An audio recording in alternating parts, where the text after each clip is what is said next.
Welcome to the Pandemonium Witches podcast, where the AD is in the HD, the true crime is as scary as the ghost stories, and the hosts are as cunning as foxes. I'm Kat. I'm Rachel. I'm Em. And I'm Meg. Now on to the show.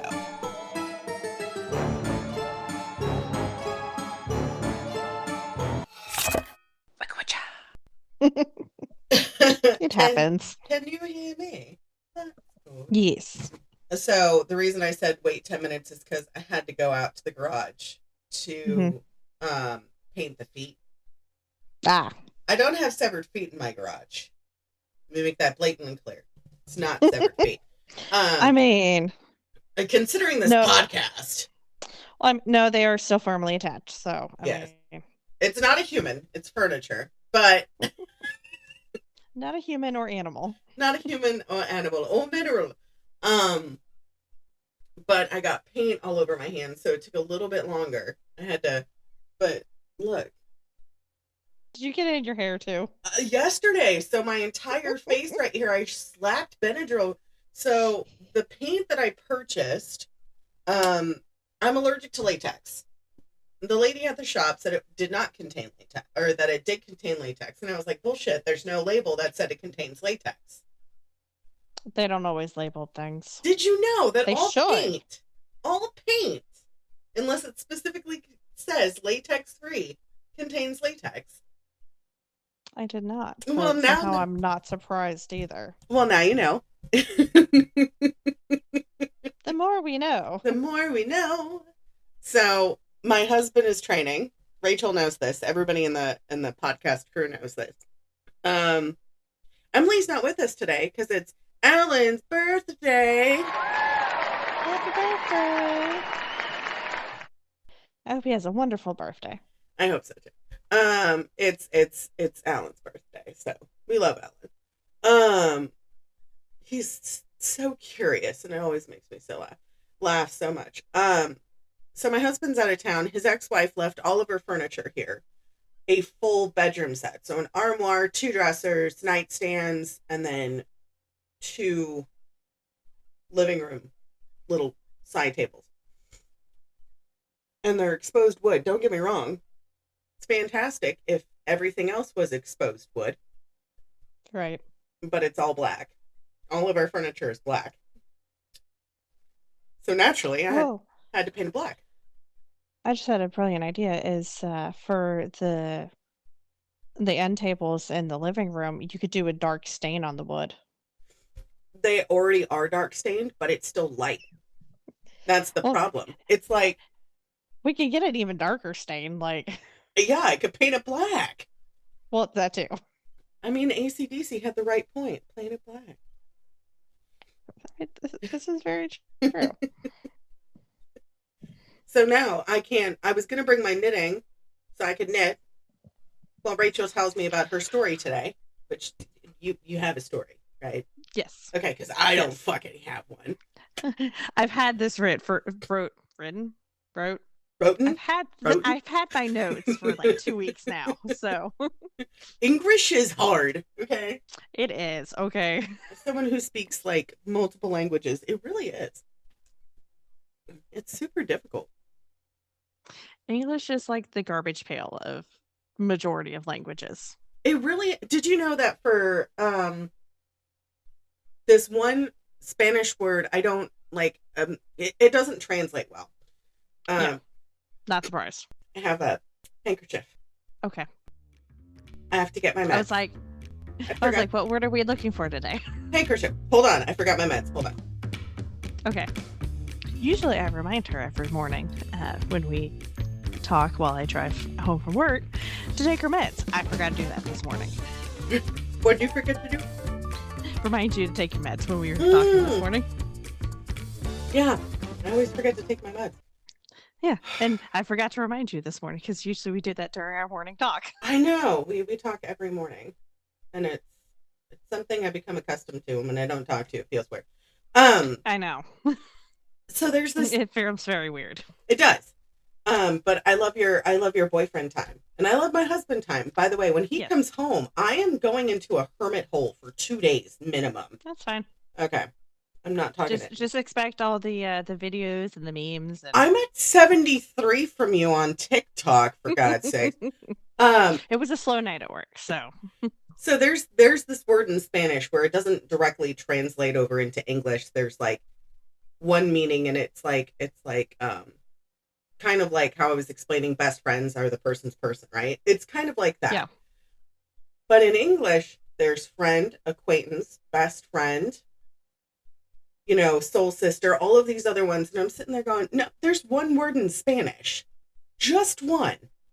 Not multiples. And it's like a nickname. And it's one of those things. And I'm just sitting here going, English is hard. It's just Yeah. But any hoozles. What That doesn't even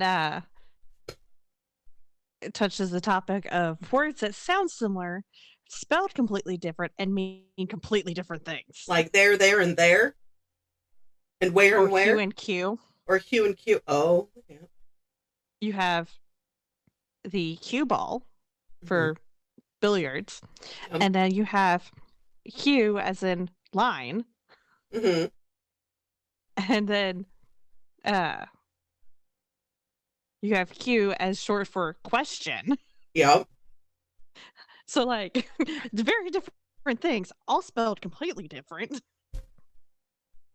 It's terrible because I mean there will be some days I look at my husband and he goes, "Are you okay?" And I was like, "There's word." He goes, "There often are." Yes. And I'm like, you can shut all the way off. Like you should be like you only speak one language. Well, he started because learning trying Spanish. to Huh? because trying to do trying to find the correct word in the correct language So hard. when you speak multiple, it's hard. So hard. But he's learning Spanish for me. Oh, good. And I told him, I was like, my ex learned Spanish, but for all the wrong reasons because he wanted to catcall women. Yeah. In South Texas. And I found this out, ages ago. Ironically enough, I moved to the same sort of area that he was living in. Does he live here still? No, he's back in Virginia. But I just find it funny. May he rot in unpeace. Considering what he is, yes. I wish most of my exes, health just away from me. So, right. Except for that one. Except for that one.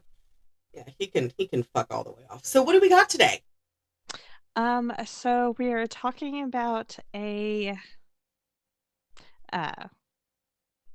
nurse that was in the late 1800s. 1800s, dig it. Okay.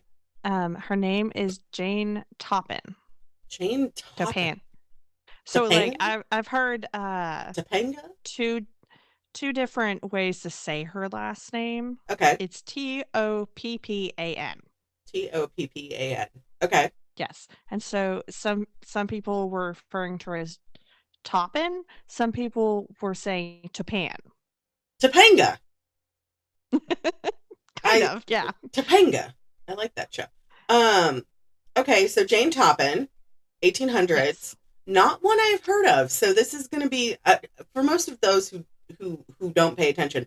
Most of our stories are people that aren't well known. Yeah. Aren't super like famous, and that's good because knowledge is power. So her nickname actually was Jolly Jane. Jolly Jane? Yes, Was she because so she was was she tall? Let me find it in the notes. Because I would understand, Jolly. She was well-liked, bright, and friendly. And her co-workers gave her the nickname of Jolly Jane. Okay, so hold on. So this lady is a nurse, yes. 1800s, well-liked, had a positive discernment, I'm assuming. And just had a very round face. Some people were saying, some people said that, she just was... Exuded happiness? Well, she just... had a very kind of solid build to her. And so they, like, in some of the things I read, they kind of referenced her to, like, being kind of like Father Christmas, being kind of jolly and, So she was thick. fit. She was fit. Yes. Okay, so that's, first of all, we like thick, all right? Yes. We're all a little bit thick. Okay, so she was thick, got it. But not like thick in the head, but, Oh, no. Okay. All right, I think I'm prepared, but I never am prepared for these stories. No. So. Okay, so let's start back at the beginning. So her birth year is unclear. Some documents say she was born in 1854. Others say in 1857. Okay, when's her birthday? Either way, it was March 31st. March day of her birth. March 31st? Yes. Okay. So various documents. Okay. Yeah, various documents gave her birth year as 1854. All right. But the Boston Female Asylum and various censor records said 1857. Her birth name was Honora Kelley, and she was born in Boston, Massachusetts. Her first name was Honorette? Honora. Honora. Oh, okay. Honora. Okay. She was the daughter of Irish immigrants. Her mother, Bridget, died of tuberculosis when Jane was very young. Oh. Her father, Peter, was well known as eccentric and was an abusive alcoholic. Oh, there we go. Mm-hmm. Okay. All right. He was nicknamed as Kelly the Crack, as in crackpot. Right. Yeah. Okay. So in later years, it is said that he sewn his own eyelids closed while he worked as a tailor. What? Yeah. He's okay, like sewn? Yes. Like needle thread sewn. Oh my God. Yeah. Okay. So in 1860, moving on from that, in 1860, a few years after Bridget's death, Peter surrendered his two youngest daughters to the Boston Female Asylum, which was an orphanage for indigent female children, and he never saw them again. It was 8-year-old Delia Josephine and 6-year-old Honora. Okay. Documents from the asylum have notes that Delia and Honora were rescued from a very miserable home. No notes exist of their lives while they were inside the asylum, but Delia became a sex worker after she aged out. And Nellie / Ellen, their eldest sister, and was not given to the asylum, was committed to an insane asylum. Oh my God. So we got some, family mental history. You think? Sorry, that came off as passive aggressive, but seriously, like, my God. It's just a little bit of trauma. Just a bit. So flash forward to November of 1862. Mm-hmm. Honora was placed as an indentured servant in the home of a Mrs. Anne C. Toppan of Lowell, Massachusetts. Okay. She was young when she got placed. Like, she was like between the ages of like 8 and 10 years old. Holy sweet Jesus. At this point. So she was just like, so people would go to like the orphanages and be like, I would like that one. Yeah. Pretty much.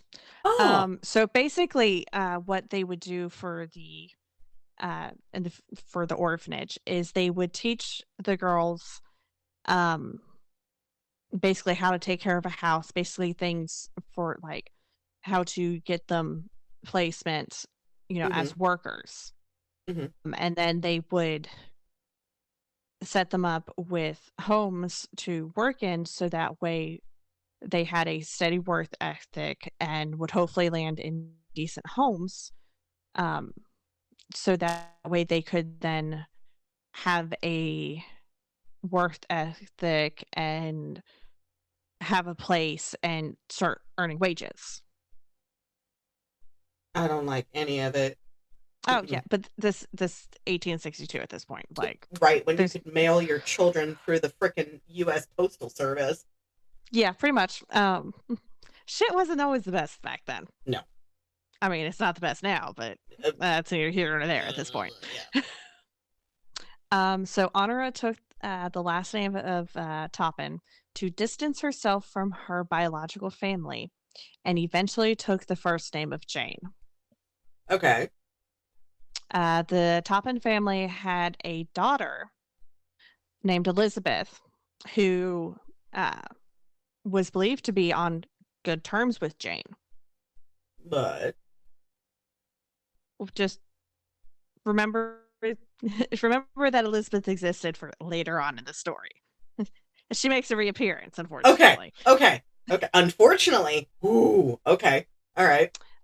So there were stories about Jane having a beau who gave her a bird engagement ring when she was like about 16.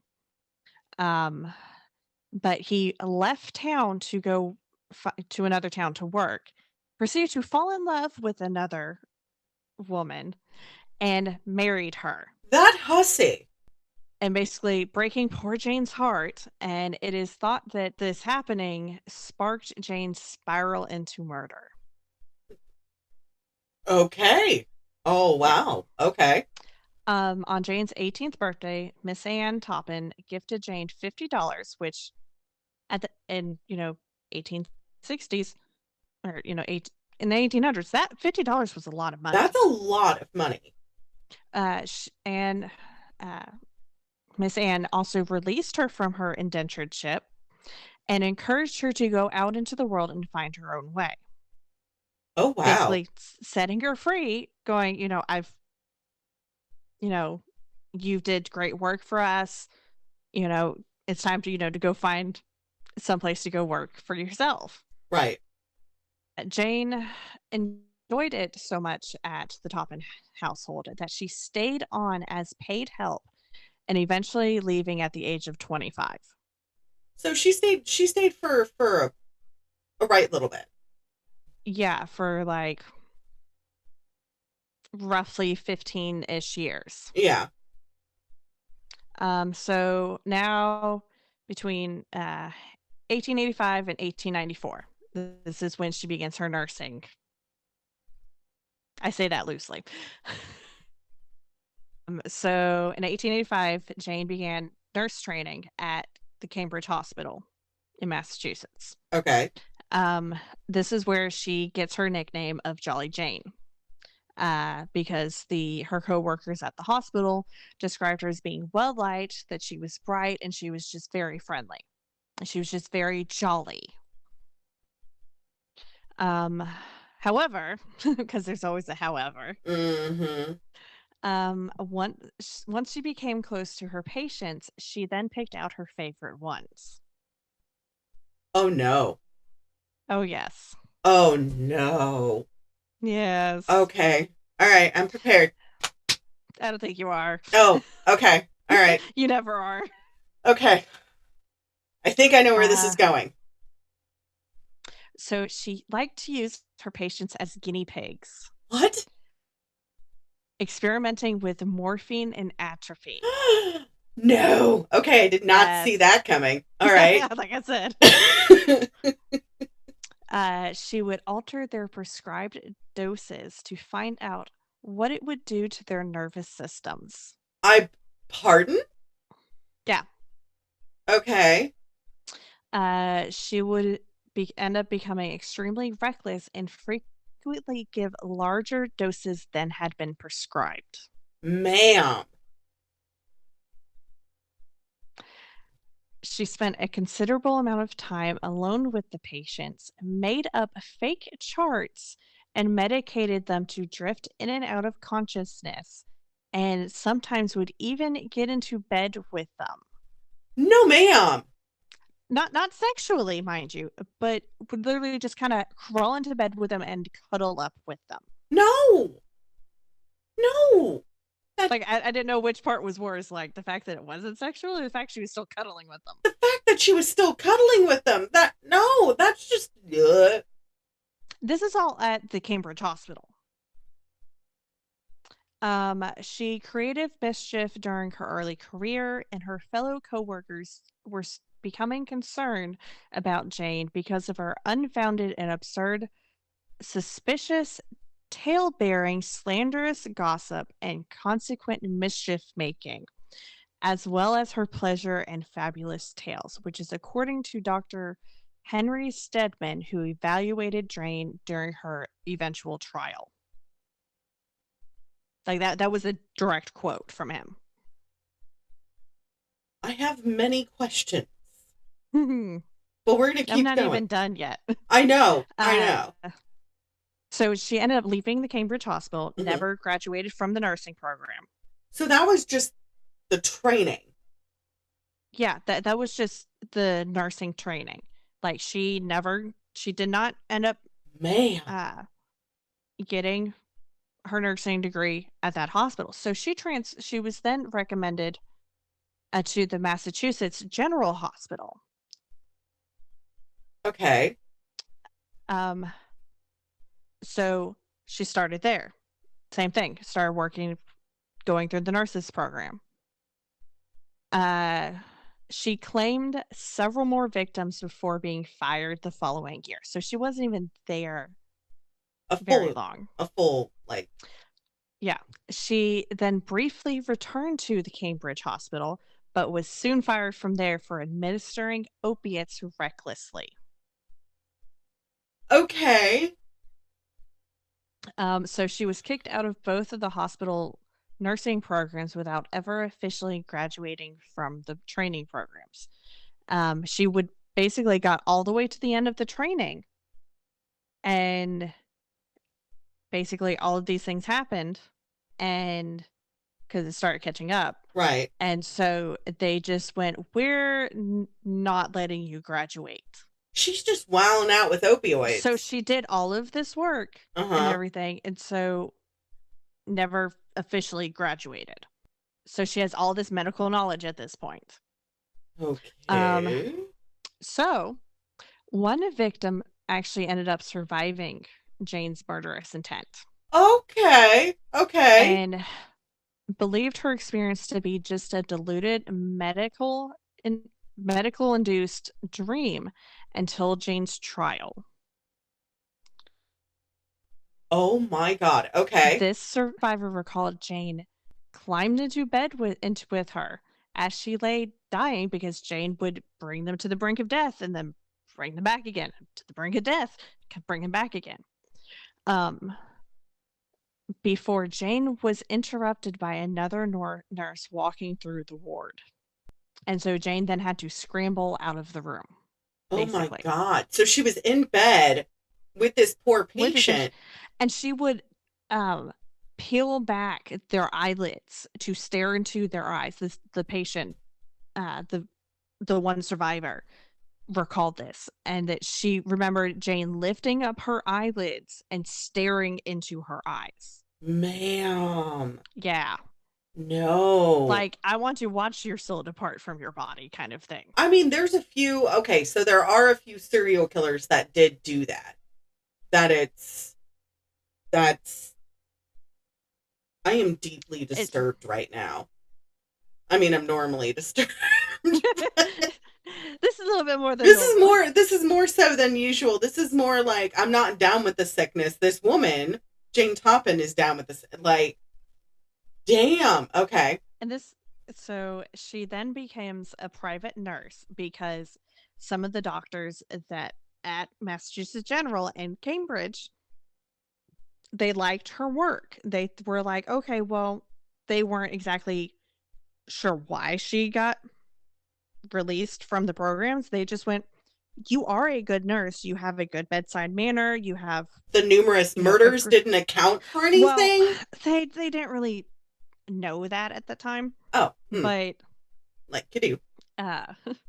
So they recommended her to private nursing. She flourished at private nursing despite committing constant petty theft. And another left term, petty theft. Yeah. Right. So many physicians recommended Jane to families in need of assistance. I don't want her assistance. No. No. Despite the petty theft of other issues, many of the families Jane worked for still felt she was a competent and caring nurse. There are several things wrong with that statement, but continue. Due to her propensity for desiring items that the families owned, her own general selfish nature, and the fake persona of being caring led to the deaths of many of her victims. Well, we knew there were going to be more deaths. Yes. Just curious, at this point, I'm wiping off my glasses because I got paint on them, apparently. I was like, I'm pretty sure Rachel doesn't have a black speck over her eyelid. I mean, I might. You don't.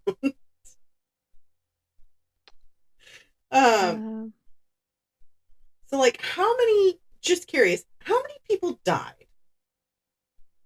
Give me 1 second. How many she confessed to, or how many did she actually Both. kill? Okay, so she confessed to 31. 31. 31. Okay. Yep. Okay. But they believe that she may have killed more. Well, yeah, with her freaking track record. Yeah. This is making it worse. I sprayed it and it's all smoochy. Ew, that's the worst.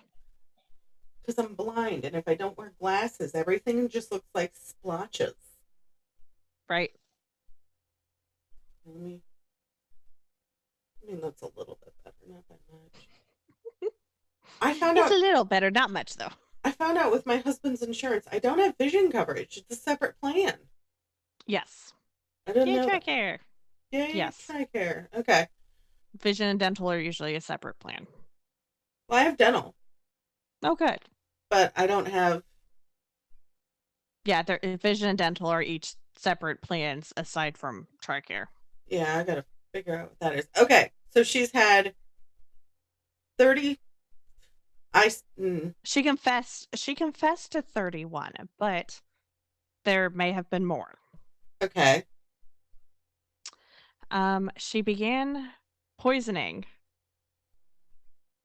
in 1895. So now we're in 1895. We're well past where she was at.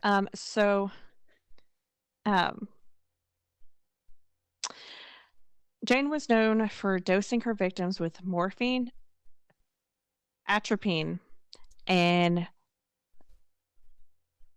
strychnine. Strychnine. The words. No, it's fine. Medical brain. Yes. So not only was it a potty, but it was a potty that no one would survive from. Yes. Typically, she gave the morphine with a fatal dose of atropine in Hunadi water, which was generally accepted by both patients and doctors alike. The bitterness of the poisons were covered by the water, which was used as a curative.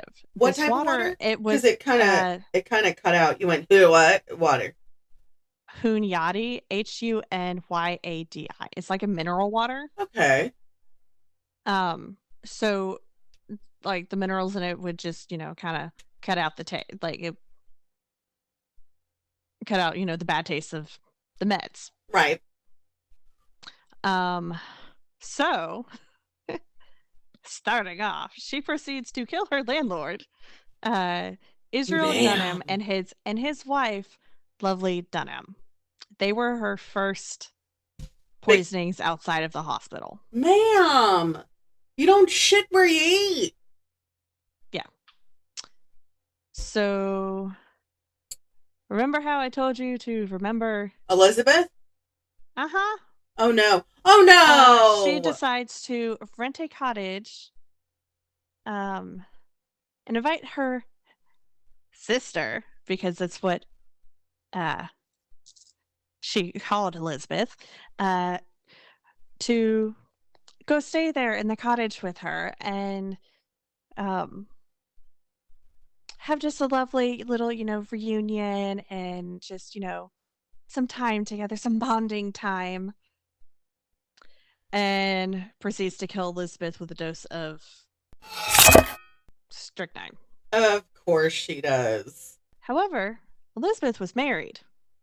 That comes into play a little bit later. Okay.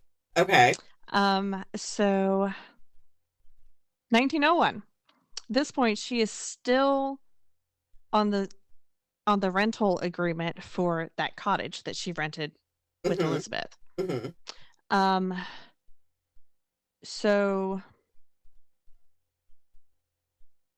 Mrs. Maddie Davis is her and her husband owned the cottage. Maddie shows up at Jane's door to collect rent, or hey,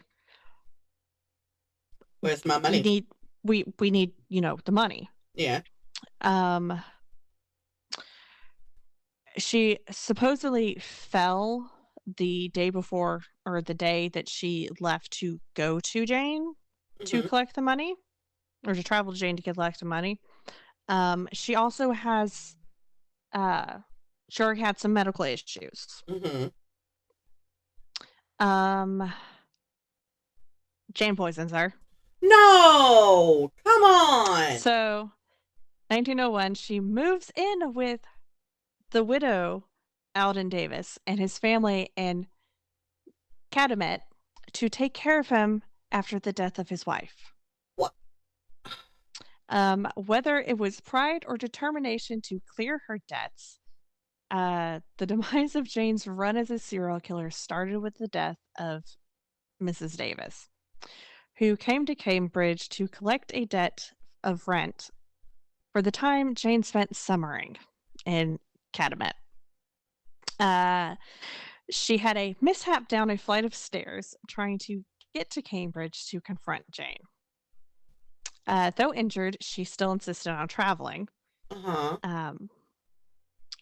to make the trip, because they need the money. Right. Well, it's not like getting Jane. It's not like getting in a regular car nowadays. Yeah. No. So once with Jane, Mrs. Davis suddenly collapsed after, not long after Jane offered her a glass of water. And after 2 days of Jane's nursing, she died. Loosely. Yes. Very loosely word on nursing. Jane then proceeded to travel with the body back to the Davises' household, where she interacted with the married daughters, Mrs. Genevieve Davis Gordon and Mrs. Mary Davis Gibbs. So she was just like chilling in their house. As well as their now widowed father, possibly trying to integrate herself into becoming the next Mrs. Davis. Jane spent time helping the family. Yeah, helping. And within a few short weeks, both the daughters and Mr. Davis were dead. Right. So she just went on a killing spree. Just the whole family. Yeah, pretty much. Also during her time in the home, 3 mysterious fires occurred. How many? Being 3. All being doused without much destruction. The youngest daughter, Mary, who was the last to die, was in fine shape leading up to her death and had interacted with her father-in-law while her husband was at sea. Like, she had a good relationship with her father-in-law. Yeah. After her death, Captain Gibbs, her father-in-law, started to question the demise of how this entire family died, like within weeks of each other. Right. And began asking questions to everyone about the unlikely situation, following up with the police until an inquiry was undertaken. Ma'am, I love He this. stayed on it. He stayed on it. I love this. Okay. I like that. He submits that Jane must be suspected of something, as she was the only person in the household to make it out alive. Right. After much pushing by Captain Gibbs, eventually the bodies of the family were exhumed, examined, and poisons were identified. And that led to the police investigation beginning. However, she's not arrested at this point. Son of a bitch! Soon after the death of Mary, Jane returned to Lowell in an attempt to woo her dead sister's husband, Mr. O.A. Brigham. What? Okay, hold on. So she went back home to... All right, okay. To try to... Because basically she... From one thing that I read is that she felt that she was entitled to the estate now that Elizabeth was gone. But the way things are is that everything that was inherited by Elizabeth goes to her husband. Right, goes to the husband, yeah. So, but Jane didn't like that. She felt she was owed something. Mm-hmm.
Because you went,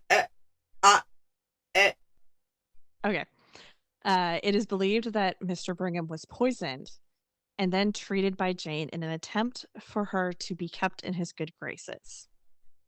So she tried to kill him. And then brought him back to life with her nursing. Of course, right. Nursing. Yeah, that's what we'll call it. So since his wife had died, his sister was in the house, because her brother is grieving, like, right, need family support. Right. As you do.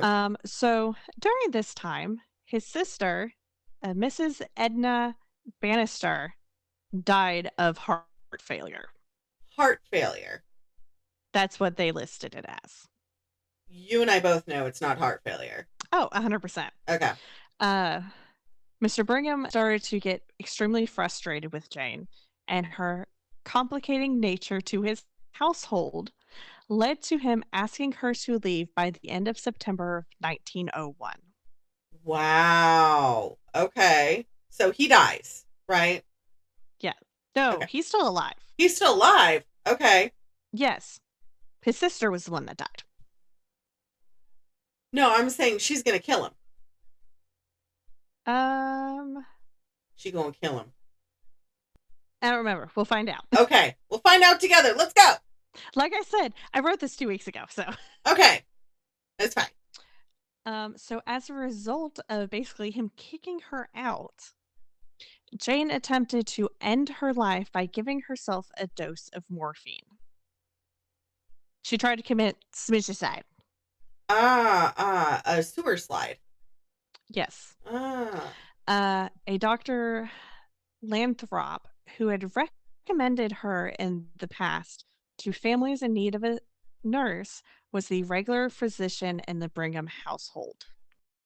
I wonder She why. was admitted to the Lowell General Hospital um, after her first attempt.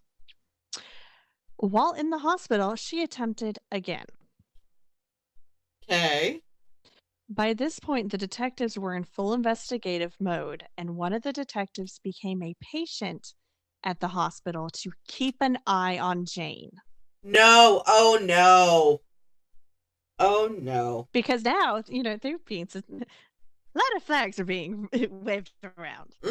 And so they admitted him as a patient so he wouldn't arouse her suspicion. Right.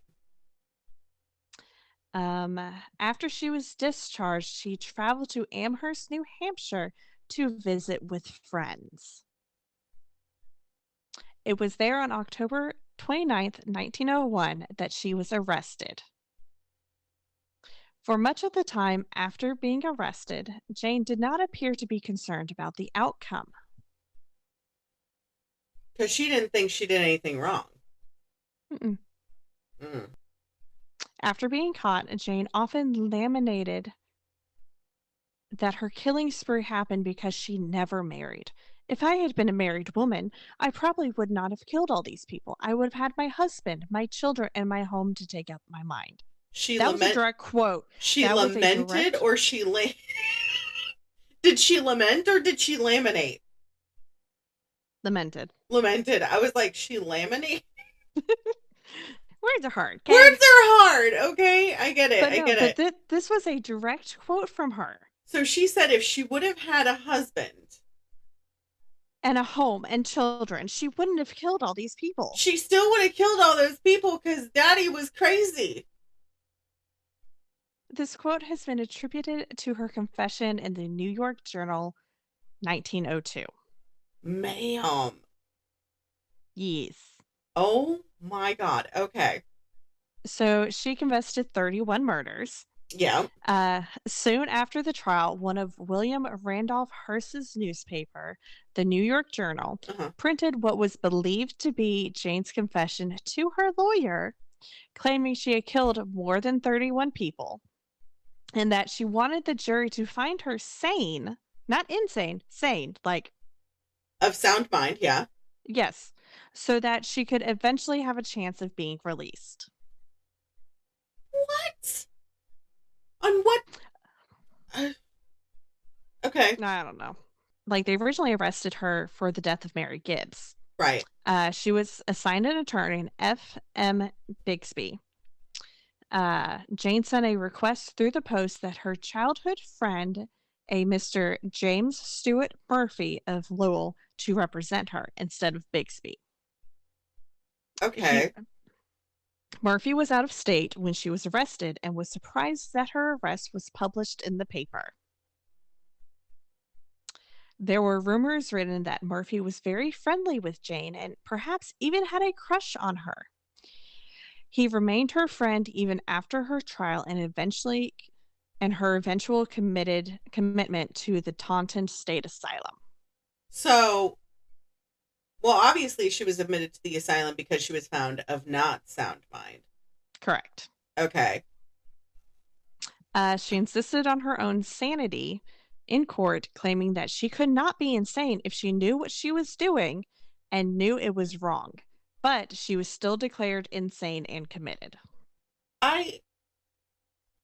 There's a lot. There's a lot. Okay, keep going. Jane served approximately 7 months in jail leading up to her trial. Mm-hmm. She was indicted for 3 murders of the Davis family, but her trial was only for the murder of Mrs. Gibbs. Jane's arrest and eventual trial became global news, appearing in papers as far away as Australia, New Zealand, and China. Ma'am, that's a lot. Yeah. Okay. On June 23rd, 1902, in the Barnstable County Courthouse, Jane was found not guilty by reason of insanity and was committed for life in the Taunton Insane Hospital.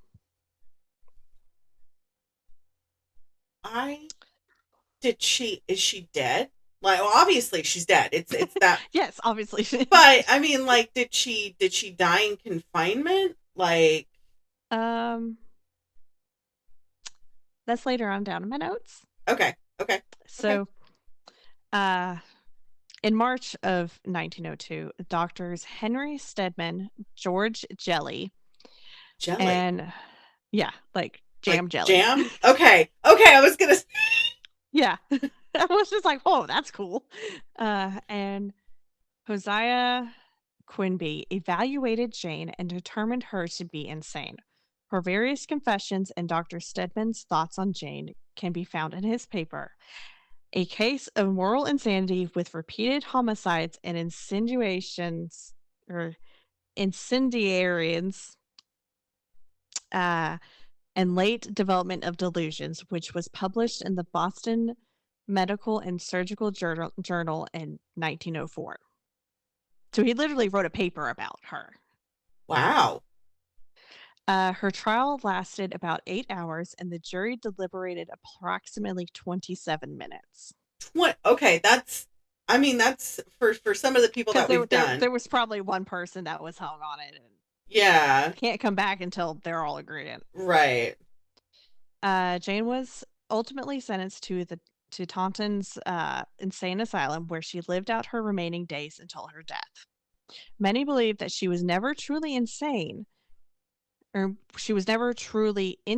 including her brother-in-law, Mr. Brigham, and Dr. W.H. Lathrop, but her time in Taunton definitely impacted her.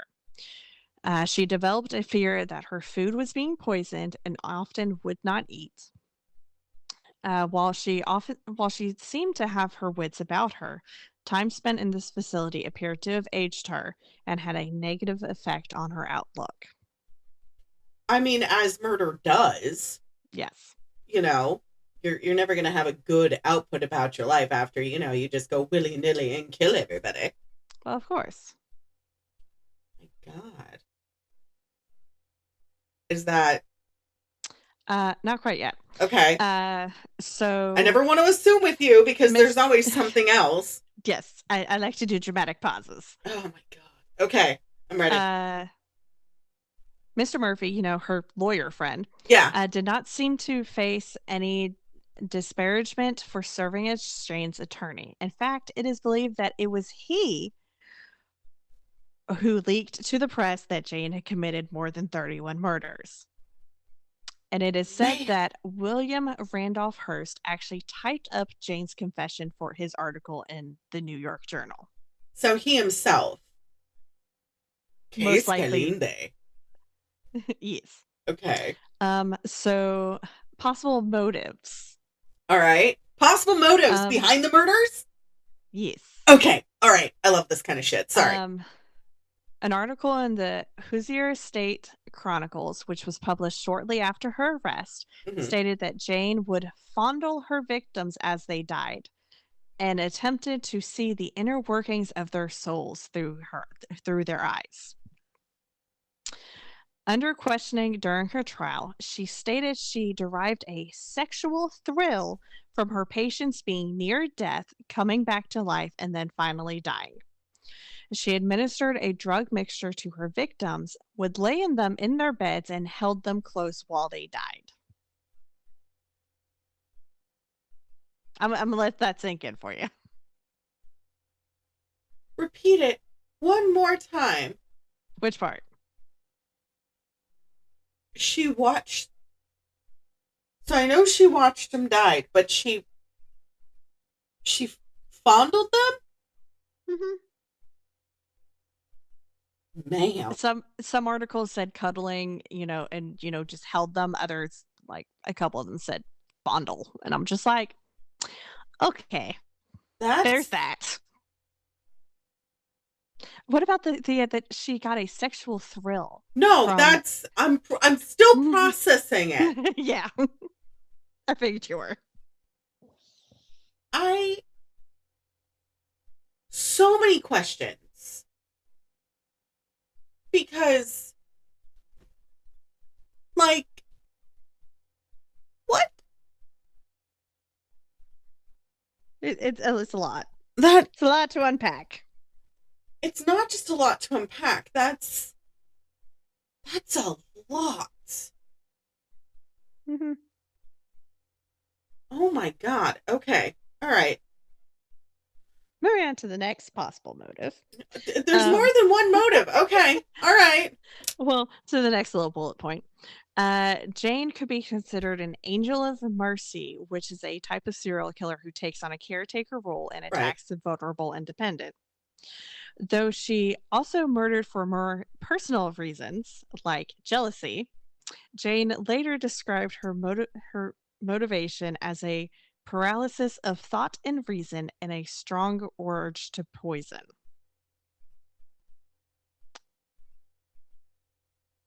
Well, that's special to say the least. Yes.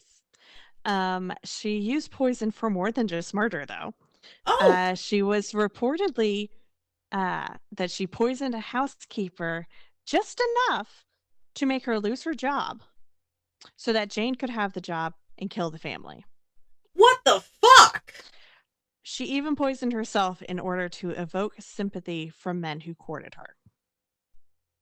I'm just going to take a little bit of arsenic. Just a skosh. She eventually died August 17th, 1938, at the age of 84 at the Taunton Insane Hospital. So, she didn't just have a few screws loose. No. She was definitely a few light bulbs short of a box. Yes. Okay. Oh yeah, I forgot to mention that one of her victims that she killed was a friend of hers that she wanted the friend's position. Her position? Her job. What and then the realized she fuck? didn't like the job and left. Ma'am. But so the list of her victims, according to Poison Her Passion, the Clinton Morning Age, which is the newspaper article that was published on July 27th, 1902, is Israel Dunham. He was a patient, died May 26, 1895, age of 83. His wife, Lovely Dunham, also ended up being her patient. Died on... One second. No, you take your time. Had to tickle my throat. Oh, you're good.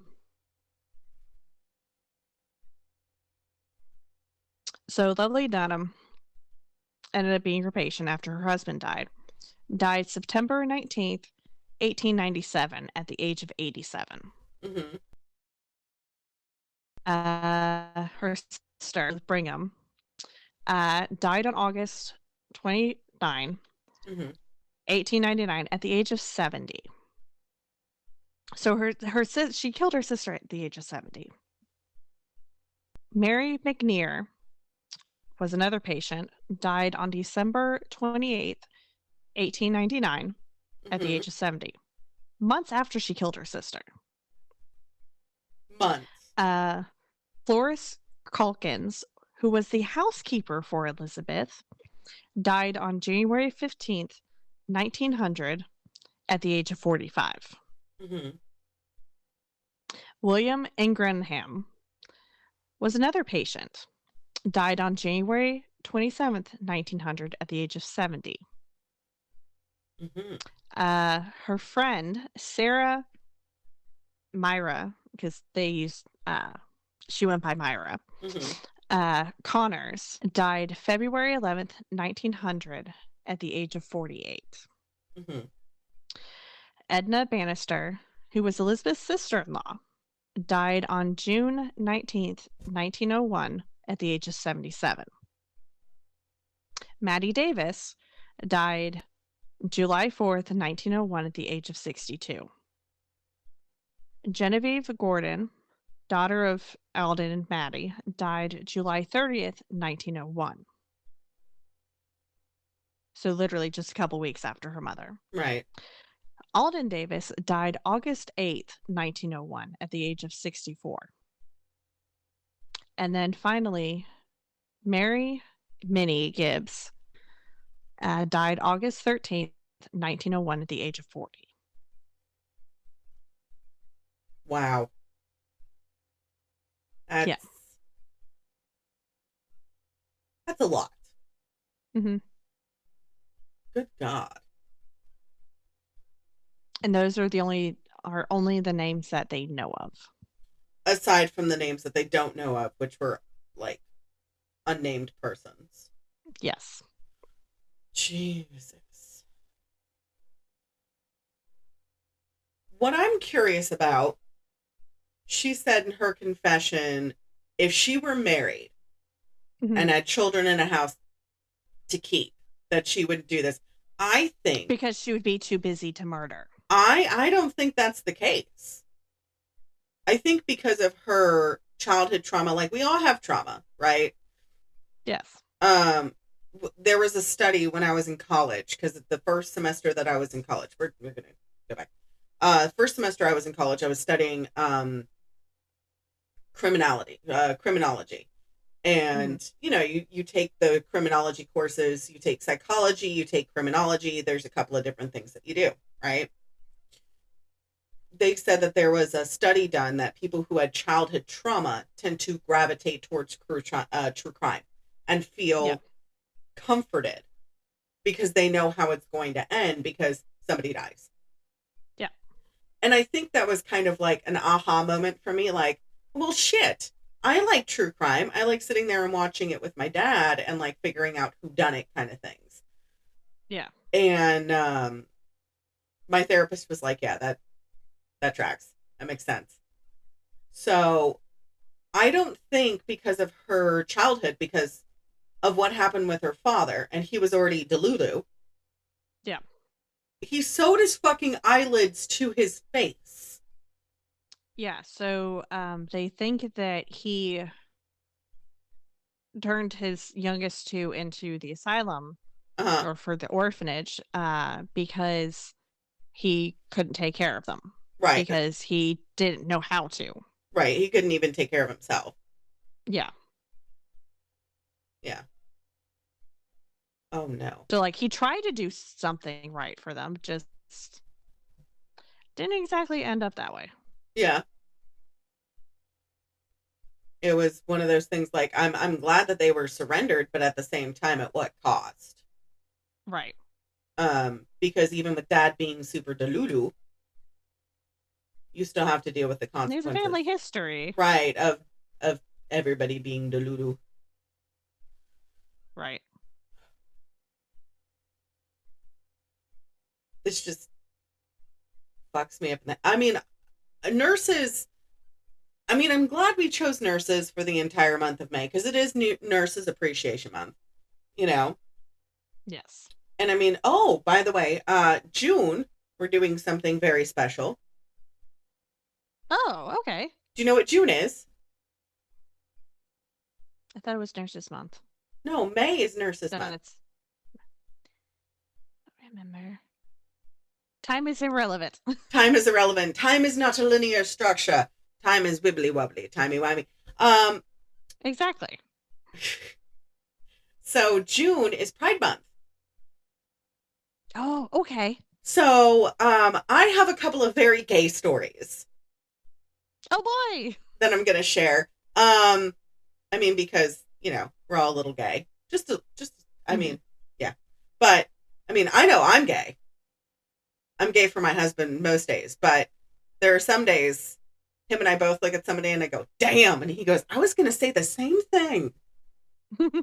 So it's kind of funny, but moving on. So I've decided we're, because of our librarian, she was like, just an FYI, June is Pride Month. And I was like, I know Pride Month. And she goes, what if we did it on gay murder? And I was like, I'm listening. I'm all for that.